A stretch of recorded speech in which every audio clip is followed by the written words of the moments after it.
এখানে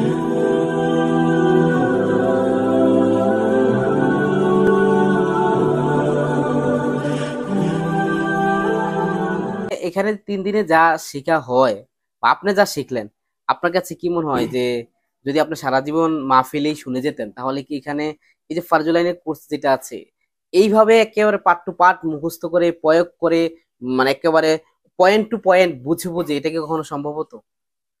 এই জি না, এটা কোনোভাবেই সম্ভব নয়। কারণ যেমন আমি যতটুকু দেখেছি, আমি এর আগে যে এইসব বিষয়গুলো আমার কি পরিপূর্ণ জানা ছিল না। যখন এখানে এসেছি আমি আকীদার মৌলিক বিষয়গুলো শিখতে পেরেছি। যেমন তাওহীদ 4 প্রকার, এটা শিখতে পেরেছি।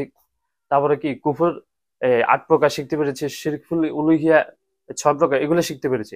তারপরে কালিমাতুত তাওহীদের রোকন শিখতে পেরেছি কি, বা তগুত কয় প্রকার, তগুত কি।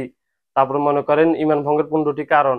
এই 15টি কারণ পাওয়া গেলে কোনো মুসলিমকে যখন দাওয়াত দিবে, তার জাহালাত দূর করার পরে সে যদি ইমানের পথে যদি না ফিরে আসে, তাহলে তারপর তার উপর কি প্রয়োগ হবে, এগুলো শিখতে পেরেছি। মানে কি হুকুম হবে। তারপরে আকিদাতুল আল ওয়ালাল বারক, এটা পরিপূর্ণ বুঝতে পেরেছি। তারপরে সেটা হচ্ছে এই মিল্লাতে ইব্রাহিম কাকে বলে। মানে আমার যে বিষয়টা হচ্ছে মানে আকীদার যে মৌলিক যে বিষয়গুলা, আলহামদুলিল্লাহ এগুলো আমি বুঝতে পেরেছি, শিখতে পেরেছি, জানতে পেরেছি। তো যাই হোক, আমরা ভাই থেকে মোটামুটি একটা মূল্যায়ন পেলাম বা বুঝতে পারলাম এই ফরজাইনি কোর্সের গুরুত্ব কতটুকু।